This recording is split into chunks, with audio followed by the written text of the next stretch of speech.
Bonjour les codeurs. Vous cherchez un indicateur, mais vous ne le trouvez pas. Vous ne le trouvez pas ni dans Pandas.ta, ni sur Internet, ni nulle part ailleurs. Et pourtant, vous aimeriez bien pouvoir faire des choses avec vos idées, faire un indicateur qui reflète ce que vous pensez. Bien.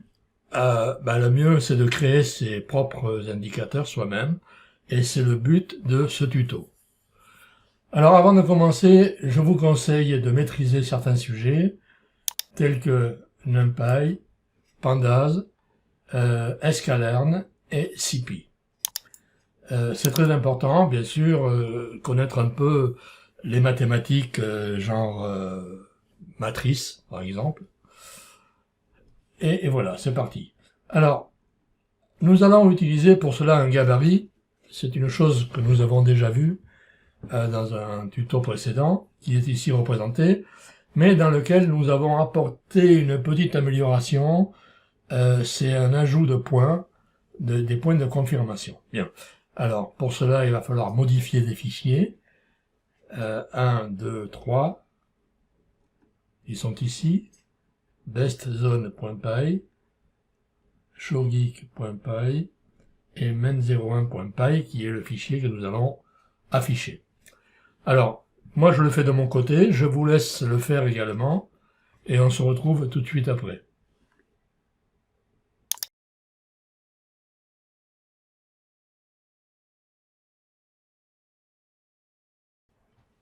Donc voilà, les trois fichiers sont en place. Ici, nous avons bestzone. Ensuite, showgeek, dernière version. Et le fichier men01, qui a dû être placé dans un nouveau dossier, qui est partie de créer, et stratégie 01 bestzone. Voilà, le fichier men01, il est ici. Donc, je l'exécute. Je vais faire un petit peu de ménage ici, déjà, dans la configuration. C'est pas compliqué, je vais tout supprimer. Voilà, moins. Et je valide. OK. Bien. Alors, men01 est ici, clic droit, pardon, et run men01. Voilà. Nous avons à l'écran ce que j'appelle un gabarit. Un gabarit, c'est un modèle qui va nous servir à créer des indicateurs. C'est un guide, si vous voulez. Mais il faut surtout pas se baser là-dessus pour trader, pour une raison simple. Je l'arrête. C'est que si, par exemple, je considère un sommet, par exemple celui-ci, voilà, ce sommet ici, en fait, au moment où il arrive, on ne sait pas encore que ce sera un sommet, on sera informé de cela à ce moment-là, donc un peu plus tard. Et si je regarde tout à droite, c'est-à-dire au niveau du présent, c'est-à-dire le bord droit, hein, ici, hein, et que je fais défiler, j'attends un point de confirmation.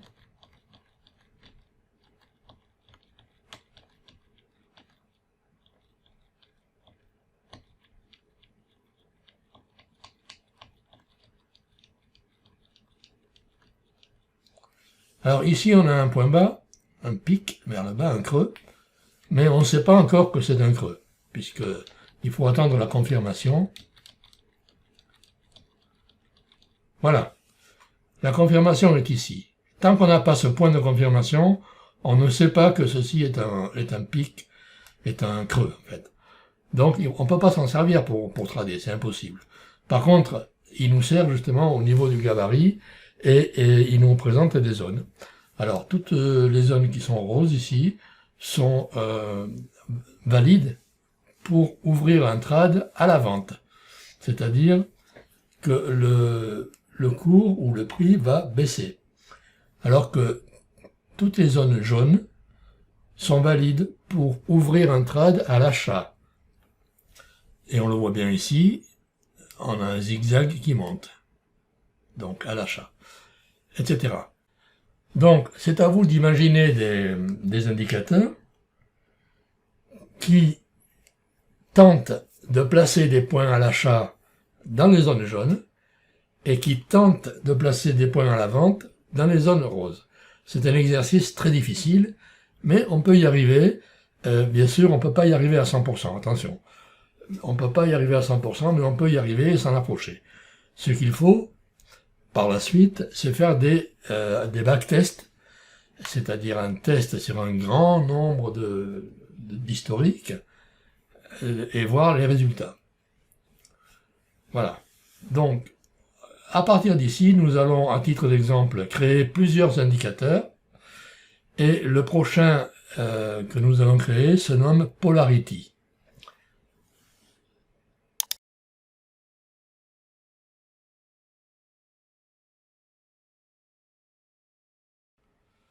Donc, on désire réaliser une stratégie gagnante de préférence.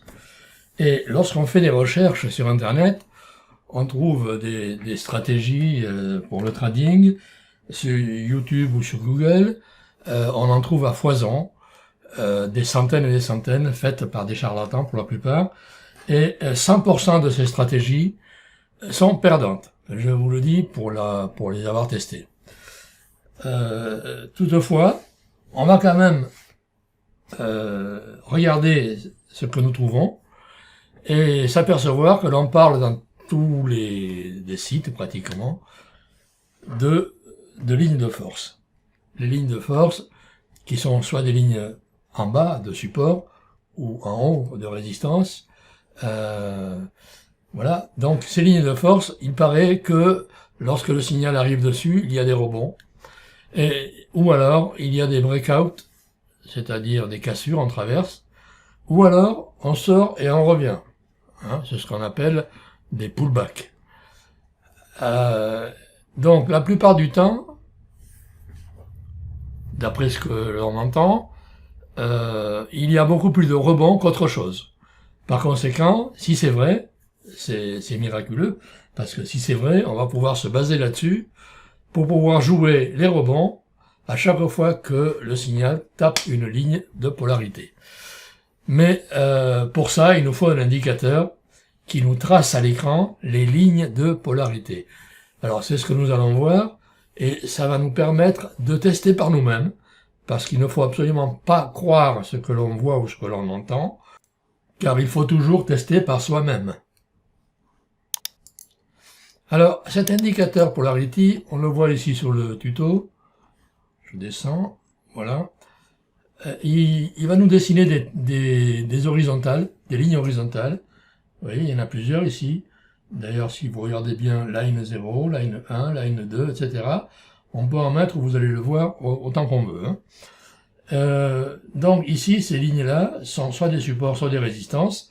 Et j'ai fait une illustration ici qui vous montre les rebonds et qui vous montre les cassures, c'est-à-dire les breakouts. Hein.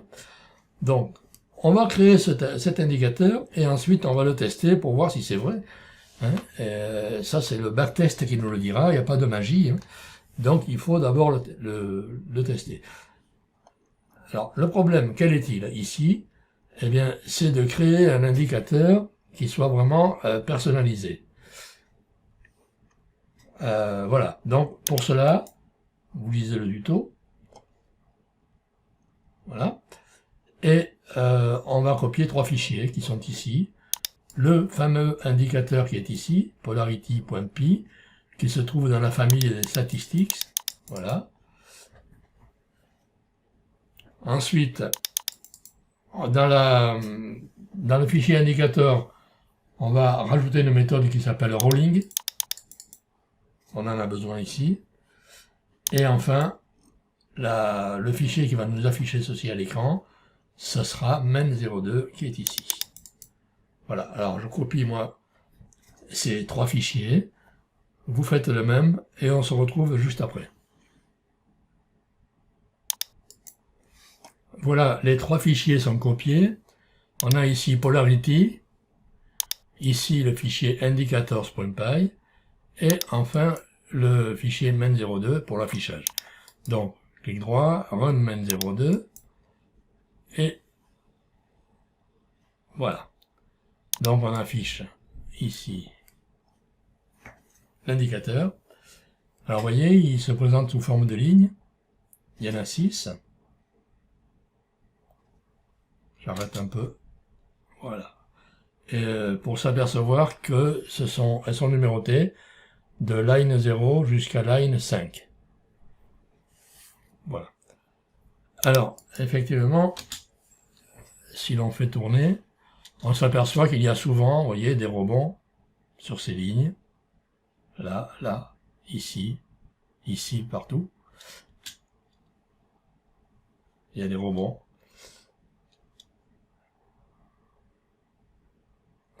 Alors, y a-t-il plus de rebonds que de breakout? Je ne sais pas. Pour le savoir, on va simplement demander au backtest de nous le dire. Hein. Et si effectivement il y a plus de rebonds que de breakout, on a une stratégie gagnante. Voilà. Donc ça, on le verra un peu plus loin. Pour l'instant, ce que nous allons faire, c'est voir comment nous avons fabriqué cet indicateur, et on va s'en servir de modèle, si vous voulez, pour les prochains. Et cet indicateur, il se trouve ici dans polarity.py. Voilà. Et nous allons le voir tout de suite après.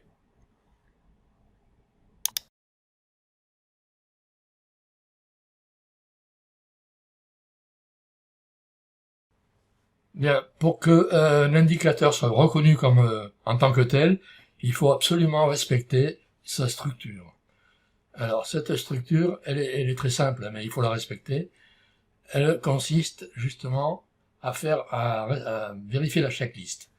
Ici, nous avons le même nom qui se trouve en 5 endroits. Alors, prenons notre Polarise comme modèle. Voilà, Polarise. Ici, nous avons le titre, le nom du fichier, polarity.py. Polarity.py. Donc ça fait 1. Ensuite, ici, je vais faire une recherche, CTRL F. Voilà. Ici, 2. Je cherche. Ici, 3. Ici, 4. Ici, 5. Donc ce mot, Polarity, ce nom, doit exister absolument en 5 exemplaires. Voilà. Ça, c'est une chose. Ensuite, le reste est facultatif. Par exemple, la documentation n'est pas obligatoire, mais si vous voulez mettre la documentation, vous la mettez ici en bas. Voilà. Et il y a cette méthode qui n'existe que pour les indicateurs personnalisés. Et il suffit de faire un copier-coller, avec une petite adaptation, évidemment, pour tous les indicateurs que vous allez créer par la suite. Maintenant, au niveau de l'utilisation, on a donc polarity.py, c'est le fichier main02 qui s'en sert, et pour ça, il y a deux choses. D'abord, il y a ici les paramètres. Vous voyez, polarity, dans un dictionnaire, on a une longueur de 80, 6 lignes qui seront affichées, et nombre de pics, 4. C'est-à-dire que pour qu'une ligne existe, il faut qu'elle rejoigne au moins 4 points. Ici, NB pic égale 4. Et tout ça, vous le voyez naturellement dans la documentation. Par exemple ici, chaque ligne retournée relie au moins NB pic, sommet ou creux. Bien. Outre ces indications, vous avez les valeurs par défaut qui se trouvent ici. Voilà, 40, 6 et 3. Ce qui nous permet, si vous voulez, de ne rien mettre là-dedans. Et on aura à ce moment-là les valeurs par défaut. Voilà, c'est tout ce qu'il y a à dire sur la checklist pour la structure d'un indicateur.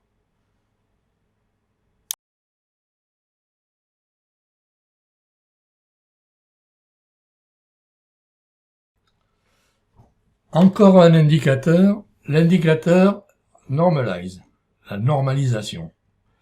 En data science, on parle beaucoup de normalisation, car il s'agit d'utiliser les comparaisons entre différentes valeurs qui sont la plupart du temps hétérogènes, c'est-à-dire qui ne se placent pas sur la même échelle de données ou d'unités même, et pourtant il va falloir les comparer. En trading, ici, on peut être amené à comparer par exemple l'euro-dollar avec l'euro-livre anglaise. Et à ce moment-là, on aura un problème ici de valeur, puisque ça n'a rien à voir en fait au niveau des prix. Hein. Donc il va falloir ramener les valeurs de l'une et de l'autre, de ces valeurs-là, de ces prix, à un prix pivot, qui servira à tout le monde, et qui est le prix normalisé. Alors l'idée, il y en a plusieurs, hein. Il y a la normalisation et la standardisation. Nous allons voir les deux. L'idée donc ici, c'est de ramener ce signal à un autre signal dont les valeurs sont comprises entre 0 et 1. Ainsi, si vous avez différents signaux à comparer, vous les normalisez tous, et on peut donc les afficher en même temps sur le graphique. Cela nous permettra de voir s'il y a une corrélation entre eux, et s'il existe une corrélation, eh bien ça peut être intéressant pour le trading, parce que s'il y en a un qui est un peu en avance par rapport à l'autre, on sait que l'autre va avoir le même comportement, donc vite on va trader dans le même sens. Voilà, donc on va se baser sur ce que nous avons vu précédemment, voilà, notamment la checklist, pour créer ce nouvel indicateur.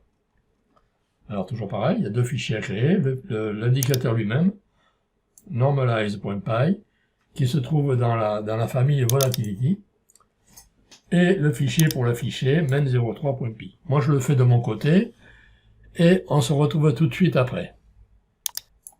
Voilà, je reviens, les fichiers ont été créés. Alors ici il y a un dossier qui a été créé, stratégie 03, normalisation, dans lequel on a le fichier men03.py qui est là. Voilà. Et l'indicateur normalize se trouve dans volatility. Volatility, le voici, normalize. Bien, alors men03, on l'exécute.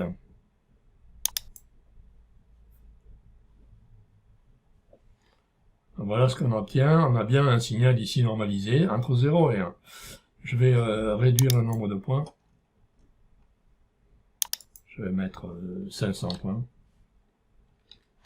Voilà, je relance. Voilà. Donc effectivement, le signal est normalisé entre 0 et 1. Et vous remarquez un défaut, c'est le même défaut d'ailleurs qu'on trouve dans pas mal d'indicateurs des oscillateurs, tels que le RSI ou l'ADX, etc. C'est des saturations ici, en haut ou en bas. Et une saturation, naturellement, vous fait perdre de l'information. Alors nous allons voir maintenant la standardisation, qui elle ne fait pas de saturation.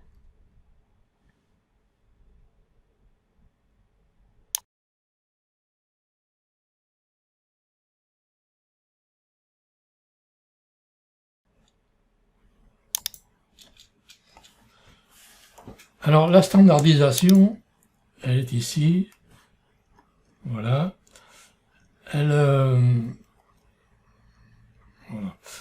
fait appel à quelques petites notions de statistiques, hein, notamment la moyenne, ça vous le connaissez déjà, et l'écart type. Alors l'écart type se fait sur un certain nombre de points. Hein. Ensuite on a la formule, bien sûr, la valeur, moins la moyenne, divisé par l'écart type. Et on trouve ici un signal qui est centré sur la valeur 0, voilà, qui a un écart type de 1 et une moyenne de 0. Ça c'est pour la partie mathématique, je dirais. Pour la partie programmation, nous allons faire ces deux fichiers, nous allons les copier. Donc l'indicateur standardize.py ici, et le fichier d'affichage ici, d'utilisation, men04. Alors je le fais, et je vous rejoins après ça. Voilà, les fichiers sont copiés, et on va lancer men04. Voilà. OK. Eh bien, ça fonctionne. Donc, on a bien ici la valeur moyenne qui est à 0. Et l'écart type qui est égal à 1. Enfin, l'étendue de la courbe de Gauss qui est représentée ici dans ce graphique.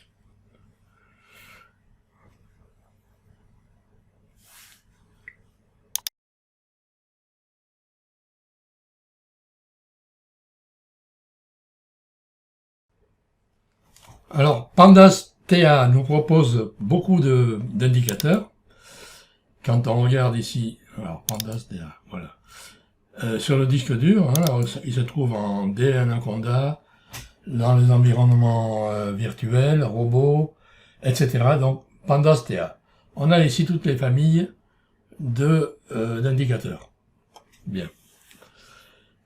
On peut très bien vouloir surcharger un indicateur parce que son comportement ne nous convient pas, parce qu'il y a un bug, une erreur, ou alors tout simplement vous voulez l'améliorer ou réduire au contraire ses possibilités. À ce moment-là, il est déconseillé de prendre l'indicateur et de le modifier. Ce qu'il faut faire, c'est une copie vers vos indicateurs à vous, privés, qui se trouvent, donc je vais vous montrer, voilà, Custom TA, ici, dans le disque, dans le dossier robot. Bien, donc une fois qu'on a fait la copie, après on peut modifier cette copie. Alors, prenons comme exemple un indicateur qui présente un bug. Alors, j'en ai trouvé un ici, c'est ZLM1. Cet indicateur-là, on va le tester dans un script. Hein. Alors, faisons-le tout de suite. Ce sera le MEN05. On regarde ici. ZLM1, voilà, MEN05. Donc, vous faites ce fichier. Moi, je le fais de mon côté. Donc, je crée le dossier dans la partie 2 Directory. Voilà. Surcharge. Et à l'intérieur, un fichier Python MEN05. Dans lequel je vais faire un copier, coller. Voilà. Et on va lancer ce fichier.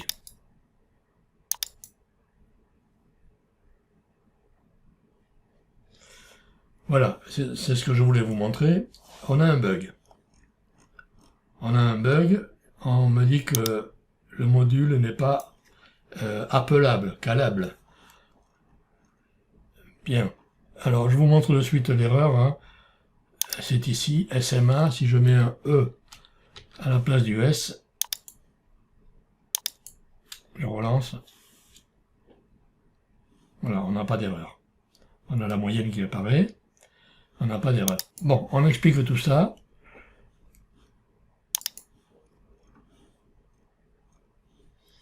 Voilà. Il y a une erreur sur tous les types de moyennes que vous choisissez, sauf sur les deux premières, ici.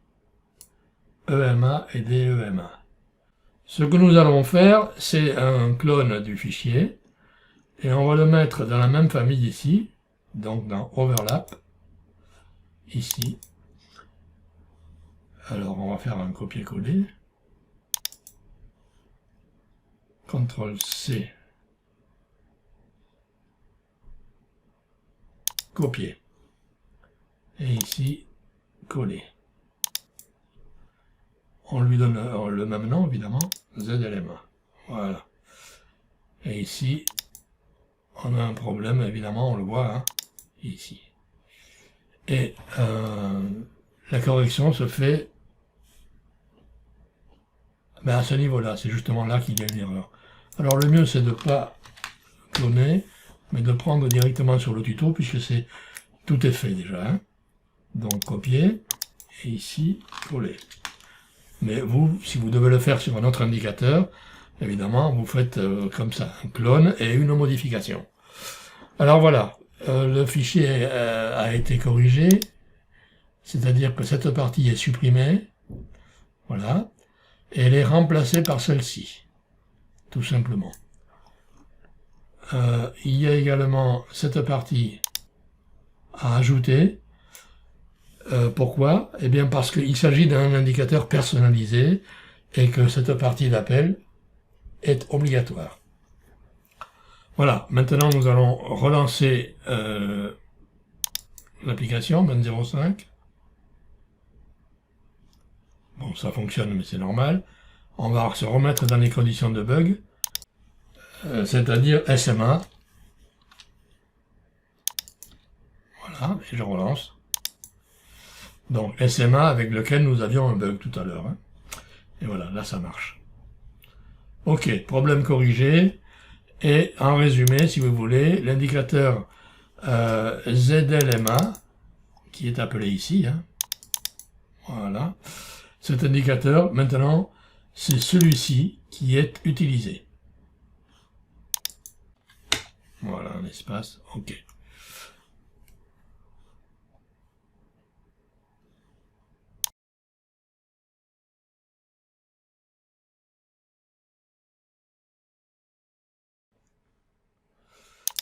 Voilà, nous avons fait le tour de la question.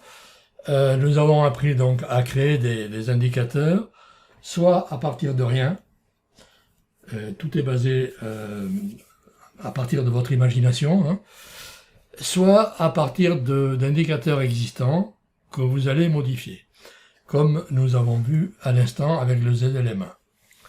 Voilà, alors je vous souhaite de très bonnes recherches et un bon courage. Je vous remercie de votre attention.